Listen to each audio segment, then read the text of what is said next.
बिहार के छोटे से गांव मधुपुर में रामू एक मेहनती किसान था जिसकी जिंदगी खेती के इर्द गिर्द घूमती थी।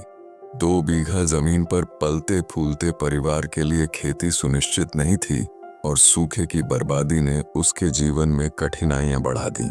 लेकिन रामू ने कभी हार नहीं मानी। हर सुबह सूरज की पहली किरण के साथ उठकर खेत में काम करने चला जाता। दिन भर की मेहनत के बाद भी जब फसल सूख जाती उसकी आंखों में आंसू आ जाते। सीता, उसकी पत्नी, बार बार उसे समझाती कि दूसरी नौकरी क्यों नहीं करता, लेकिन रामू का दिल खेती में बसा था। उसने अपने कर्ज और कठिनाइयों को कभी नहीं छोड़ा। एक दिन गांव में कृषि विभाग की टीम ने किसानों के लिए प्रशिक्षण शिविर का आयोजन किया। वहां रामू ने जैविक खेती और नई तकनीकों के बारे में सीखा।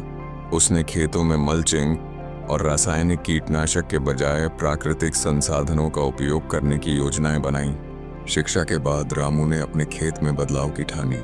मेहनत करके उसने जैविक खाद का इस्तेमाल करना शुरू किया और गांव वालों का मजाक भी उसे रोक नहीं सका। वह अपने खेत में टमाटर, भिंडी और बैगन उगाने लगा। 3 महीने बाद उसकी मेहनत का फल मिलने लगा। उसकी फसलें इतनी ताज़ा और स्वादिष्ट थीं कि व्यापारी उसके खेत से खरीदने आने लगे। अब रामू के चेहरे पर खुशी की चमक थी और उसने अपने पुराने कर्ज चुकाने की दिशा में कदम बढ़ाया। रामू ने अपने अनुभव को साझा करना शुरू किया और गांव के अन्य किसानों को भी जैविक खेती की ओर प्रेरित किया। उसकी प्रेरणादायक कहानी जिले के कृषि अधिकारी तक पहुंची, जिन्होंने रामू के खेत का दौरा किया और उसे कृषि मित्र सम्मान देने का निर्णय लिया। सम्मान समारोह में रामू ने मंच पर कहा, किसान को हमेशा अपने ज्ञान और तकनीक में सामंजस्य बनाने की कोशिश करनी चाहिए। केवल मेहनत से ही नहीं, बल्कि सही ज्ञान से भी कृषि में बदलाव लाया जा सकता है। रामू की कहानी अब सिर्फ उसकी नहीं, बल्कि जिले के अन्य किसानों के लिए भी प्रेरणा बन गई। उसकी मेहनत ने उसे न सिर्फ आर्थिक सुरक्षा दी, बल्कि उसके जीवन में एक नई दिशा प्रदान की। रामू की कहानी एक प्रेरणादायक यात्रा है जिसने न केवल अपने जीवन को बदला, बल्कि पूरे गांव के किसानों को प्रभावित किया।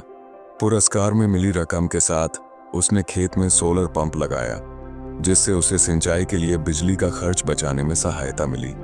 यह शुरुआत थी जिसने रामू के सपनों को पंख दिए। इसके बाद उसने घर के पास एक छोटा पौधशाला भी स्थापित किया, जहां गांव के किसान सस्ती कीमत पर पौधे खरीद सकते थे। यह पहल न केवल उनके लिए फायदेमंद थी, बल्कि इससे गांव में कृषि को बढ़ावा मिला।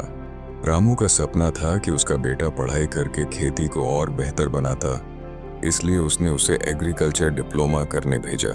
उसका बेटा होशियार निकला और उसने सीखा कि कैसे मोबाइल ऐप्स के जरिए मंडी की कीमतें, मौसम की भविष्यवाणियां और खेती से संबंधित सलाह हासिल की जा सकती है। क्योंकि कृषि में तकनीकी ज्ञान लाने के लिए रामू का बेटा वह बदलाव बनने वाला था जिसकी जरूरत थी। अब रामू के खेत में ही नहीं, बल्कि पूरे गांव में उन्नत खेती का परिदृश्य देखने को मिलने लगा। किसान मंडी के भाव मोबाइल पर देखकर अपनी फसल को बेहतर दाम पर बेचने लगे। व्यापारी गांव तक पहुंचने लगे और सब्जियां खरीदने लगे, जिससे गांव में एक नई आर्थिक गतिविधि का आरंभ हुआ। गांव का माहौल बदला बदला सा नजर आने लगा। बच्चों के लिए अच्छे स्कूल में दाखिले हुए, घरों में बिजली और पानी की सुविधाएं सुधरीं और लोगों के आत्मविश्वास को एक नई शक्ति मिली। रामू ने यह साबित कर दिया कि जब इरादे मजबूत हों और सही जानकारी हो, तब किसान अपनी तकदीर बदल सकता है।